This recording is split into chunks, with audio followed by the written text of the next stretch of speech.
პირველ რიგში ალბათ მაყურებლისთვის რო ახსნათ რა ტიპის დოკუმენტია ეს, რასაც ხვალ კენჭი უნდა ეყაროს.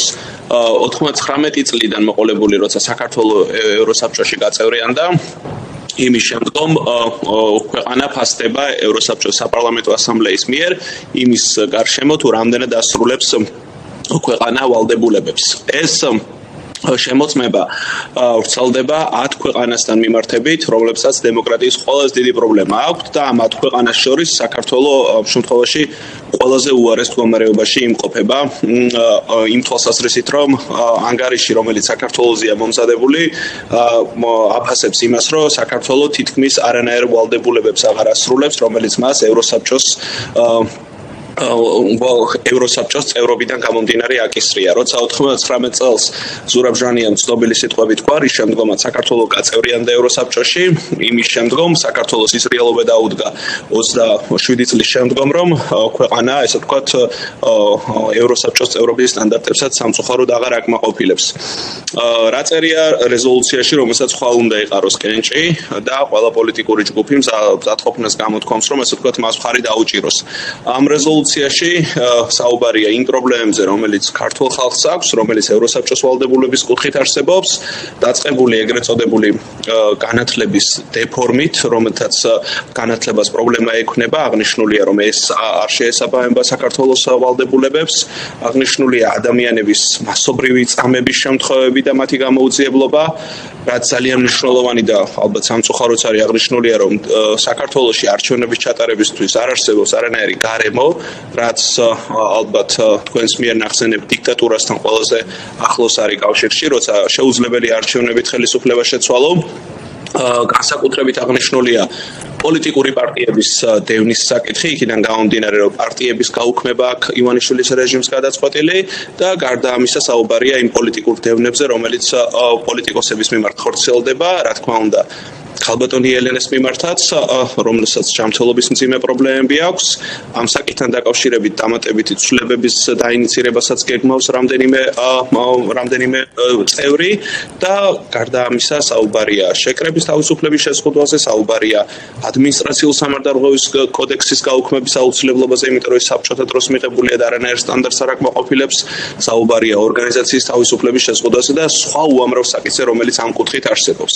თქვენი კითხვა განწყობებს შეეხებოდა და საქართველოს ძალიან ბევრი მეგობარი ყავს ევროსაბჭოში, საქართველოს ყველას ძალიან უყვარს, ძალიან დიდ პატივს სცემენ ქართველი ხალხის პროევროპელობას და ბრძოლას, მაგრამ ამავდროულად მათ აქვთ ძალიან დიდი გულდაწყვეტა იმ ავტორიტარიზმთან დაკავშირებით, რომელიც ქვეყანაში არსებობს და რომელიც სამწუხაროდ, ესე ვთქვათ, როგორც შეაყარე კედელს ცერცვი, ისე ხდება ამ შემთხვევაში ივანიშვილის რეჟიმის მხრიდან ამ ყველა მოწოდების გათვალისწინება.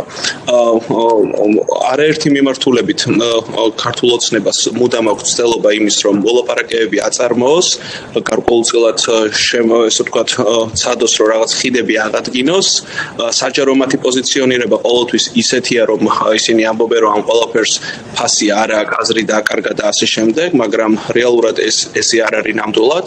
აი ბატონო გიორგი, მოდით მაინც მაყურებელსაც ვუთხრათ რა, ევროსაბჭოს საპარლამენტო ასამბლეა არის აბსოლუტურად უინტერესო ინსტიტუტი. ეს ირაკლი კობახიძის ციტატაა, აქედან გამომდინარე ვერც პრაქტიკული, ვერც სხვა თვალსაზრისით სიმბოლური კუთხით ჩვენთვის ასეთ რეზოლუციებს ვერ ექნება დატვირთვა, თვითონ ევროსაბჭოს საპარლამენტო ასამბლეამ გაიუფასურა ბოლომდე საკუთარი თავი.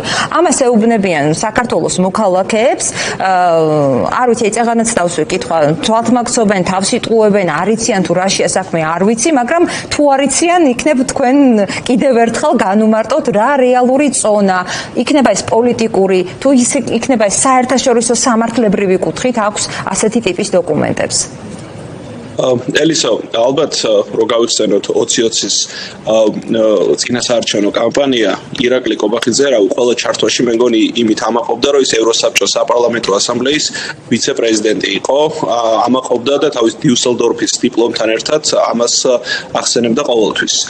მშვენივრად იცის მან ამ ინსტიტუტის მნიშვნელობა, დანიშნულება, მაგრამ იქიდან გამომდინარე, რომ ის და მისი პოლიტიკური პარტია ამ ასამბლეიდან გაძევებულია არჩევნების გაყალბების პოლიტიკური პატიმრების და სხვა მასობრივი უფლებადარღვევების გამო ის რა თქმა უნდა ეხლა ესე იძახის გახსოვთ ალბათ ჩალისფას რო ეძახდა ევროსაბჭოს ევროპარლამენტის რეზოლუციას მაგრამ შემდგომ მაკაბოჭორიშვილს ვრცელი რელიზები მიაწვნევინეს იმასთან დაკავშირებით რომ ეს რეზოლუცია საჭიროებდა ცვლილებებს და რომ მასში ესე ვთქვათ თუ ჩალისფასი ქონდა ამ ტიპის ესე ვთქვათ პასუხების გაცემის ღირსიც არ უნდა ყოფილიყო მათ ძალიან კარგად იციან მე შარშან იანვარში მახსოვს როდესაც მათი ესე ვთქვათ უფლებამოსილების ცნობის საკითხი იდგა მათ ყველაფერი გააკეთეს, მთელი პოლიტიკური კაპიტალი გამოიყენეს, შეხვედრაზე მართავდნენ, რომ როგორმე ეს არ მომხდარიყო, მაგრამ მასობრივი დარღვევების გამო მათ შესაბამისი პასუხი დაეკისრათ. ამიტომ ეს მათი პროპაგანდის გაგრძელებაა, მათ ძალიანაც უნდათ, არაერთი მიმართულებით ხაზს უსვავენ ამის საჭიროებას. დახურულ შეხვედრებზე ამაზე საუბრობენ როგორც ჩვენ სხვადასხვა შეხვედრებზე გვეუბნებიან, მაგრამ ესე ვთქვათ, რა თქმა უნდა, ევროსაბჭოს საპარლამენტო ასამბლეა ამ კუთხით შეუვალია, მათ აქვთ დადგენილი პირობები და სანამ ქართული ოცნება ამ პირობებს არ შეასრულებს, მანამდე ევროსაბჭოს საპარლამენტო ასამბლეაში მათთვის კარი დახურულია და ისინი ესე ვთქვათ, აზერბაიჯანთან ერთად ერთადერთი ქვეყანა არიან, რომლებიც ევროსაბჭოს საპარლამენტო ასამბლეიდან გაძევებულები არიან. რეზოლუციის ტექსტში მოყვანილია როგორც მოსკოვის მექანიზმის ანგარიში, ასევე წამების კომიტეტის მიერ დადგენილი რეკომენდაციები.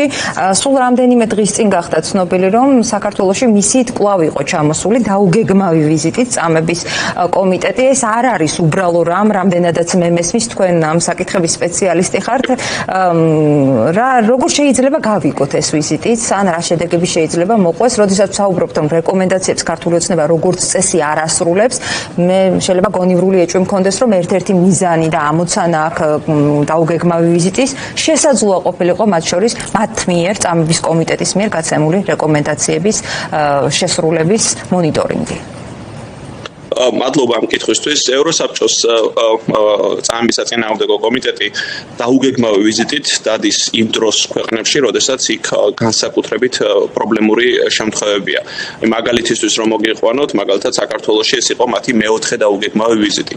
პირველად საქართველოში ჩამოვიდა, როდესაც 2012 წელს ციხის კადრები გავრცელდა.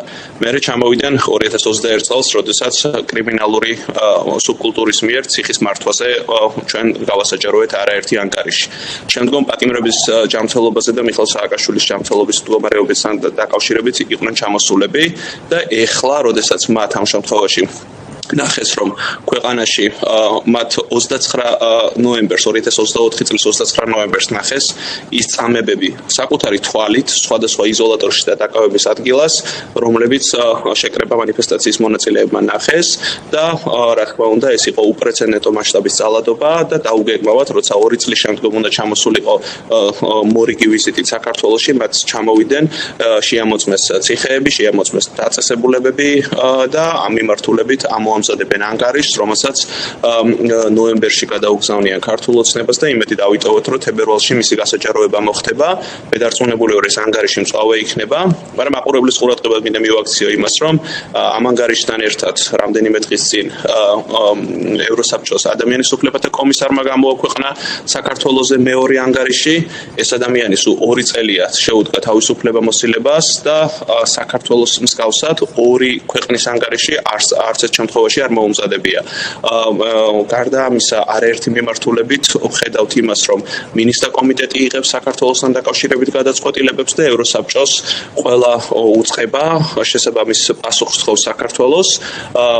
როგორც გითხარით, საქართველოს ყველაზე ცუდად ასრულებს ადამიანის უფლებების ვალდებულებებს, ევროსაბჭოს წევრი ქვეყნების ვალდებულებებს და ამ მიმართულებით ყველა ინსტიტუტი, ყველა მექანიზმი გააქტიურებულია და შესაბამისი პასუხისმგებლობის მექანიზმების ამოქმედება ხდება მათი მხრიდან. ყველაზე უარეს სცენარში რა შეიძლება მოხდეს? ძალიან ადვილად პროგნოზირებადია, რომ არც ახალ რეკომენდაციებს არ შეასრულებს ქართული ოცნება. სხვათა შორის მადლობა მკითხვისთვის. ეს რეზოლუცია, რომელიც ხვალ გადის დასამტკიცებლად, ბოლოში ძალიან ჭახე, ესე ვთქვათ, მიმართვას აკეთებს ევროსაბჭოს დარჩენილი წევრი ქვეყნების მიმართ. ესეთი რამ უპრეცედენტო შეიძლება ჩავთვალოთ, იმიტომ რომ აქამდე ოქტომბერშიც იქნა ანალოგიური შინაარსის რეკომენდაცია გაცემული და ევროსაბჭოს ერთეულ შემთხვევებში აქ ეს მხოლოდ გაკეთებული. ის მოუწოდებს წევრ სახელმწიფოებს, რომ საქართველოს წინააღმდეგ სახელმწიფოთა შორისი დავა დაიწყონ ევროსასამართლოში, იმიტომ რომ საქართველო არ ასრულებს მასზე დაკისრებულ მოვალეობებს და ამისთვის შესაბამისი სამართლებრივი პასუხის მოთხოვნა არის ამ შემთხვევაში მოთხოვნილი. ამიტომ ეს შეგვიძლია კარგად დავინახოთ, როგორ ესე ვთქვათ, როგორ მდგომარეობაშია საქართველო, რომ ევროსაბჭოს საპარლამენტო ასამბლეას ამ ტიპის რეკომენდაციის გაცემა უწევს საქართველოსთან მიმართებით. და გიორგი, ბოლოს მინდა გკითხოთ, სტრასბურგში ხართ, საიდანაც დღეს ჩვენი ქვეყნისთვის ძალიან მნიშვნელოვანი გადაწყვეტილება გახდა ცნობილი, თქვენ გეწერათ კიდეც სტატუსში. მადლობა გადაუხადეთ საიას, უერთდები მეც ცხადია ამ მადლობას. რუსეთი კიდევ ერთხელ საერთაშორისო საზოგადოებამ ქვეყნის შიგნითაც ბევრმა, ვისაც შეიძლება გონებას უბრმავებდეს ქართული ოცნების და რეჟიმის პროპაგანდა აგვისტოს ომის თემასთან, გმირებთან დაკავშირებით ზოგადად, სცემს ძალიან მკაფიო პასუხს, რომ რუსეთი არის დამნაშავე, რუსეთი არის მკვლელი, მან მოკლა ჩვენი ქვეყნის საუკეთესო მოქალაქეები. არ ვიცი, აი ამ საკითხსაც კი გაუჭირდა ქართულ ოცნებას კომენტარის გაკეთება. თქვენ რას იტყოდით ამ ისტორიულ განაჩენზე? გადაწყვეტილებას ეს განაჩენი არ არის გადაწყვეტილება, მაგრამ საბოლოო ჯამში განაჩენს გამოუტანენ ოკუპანტებს დარწმუნებული ვარ ასეთი სამართლებრივი აქტები. რა თქმა უნდა, ეს რეალურად განაჩენია იქიდან გამომდინარე, რომ რუსეთის ფედერაციას დაუდგინდა ესე ვთქვათ, სამართლებრივი პასუხისმგებლობა იმაზე, რომ მან მოკლა გიორგი ანწუხელიძე, ის არის პასუხისმგებელი მისი სიცოცხლის ხალყოფაზე და ეს ერთი შეხედვით თითქოს ერთი სამართლებრივი გადაწყვეტილებაა, მაგრამ უმნიშვნელოვანესია სამართლებრივი ძალა შეიძინა იმ ისტორიული მნიშვნელობის საარაკო ქმედებამ, რომელიც გიორგი ანწუხელიძემ ჩაიდინა, რომელიც არ ვიცი, როგორი შთამაგონებელია ნებისმიერი ჩვენგანისთვის, რომ ეს ქვეყანა გვიყვარდა ნებისმიერი ზეწოლის მიუხედავად გავაგრძელოთ ბრძოლა მისთვის, გავაგრძელოთ ბრძოლა ოკუპანტის ინტერესების საწინააღმდეგოდ და ძალიან დიდი მადლობა მინდა უთხრა კიდევ ახალგაზრდა იურისტთა ასოციაციას, ადამიანებს, რომლებმაც ეს სარჩელი გახადეს შესაძლებელი, რომლებმაც აწარმოეს ეს საქმე, რომელმაც ის დღევანდლამდე მოიტანეს. და მინდა შევახსენო საზოგადოებას, რომ საიას და მის მსგავსი ორგანიზაციების მიმართ ბოლო 3 წელია უპრეცედენტო მასშტაბის კამპანია, რეპრესიები მიმდინარეობს, არაერთი რუსული სტილის ზაკონი აქვს მიღებული ქართულ ოცნებას, რომლითაც ამნაირ ორგანიზაციებს უზღუდავს შესაძლებლობას, რომ მათ საქართველოს ინტერესების სასარგებლოდ, მათ ადამიანის უფლების დასაცავად გააკეთონ უამრავი მნიშვნელოვანი და კარგი საქმე და ალბათ კარგად ჩანს ამ საქმის ფონზე, რომ როგორი მნიშვნელოვანია ორგანიზაციების არსებობა, უფლებადამცველების არსებობა იმისთვის, რათა დავიცვათ როგორც ეროვნული ინტერესები და ასევე დავიცვათ ადამიანის უფლებები ყოველდღიურობაში. ძალიან დიდი მადლობა, ბატონ გიორგი.